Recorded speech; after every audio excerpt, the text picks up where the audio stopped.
שלום, אנחנו כאן במגמת אומנויות לחימה.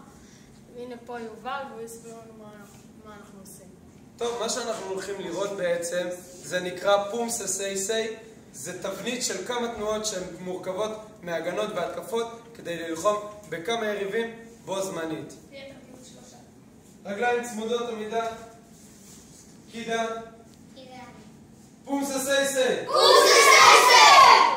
עמידת מוצא. 1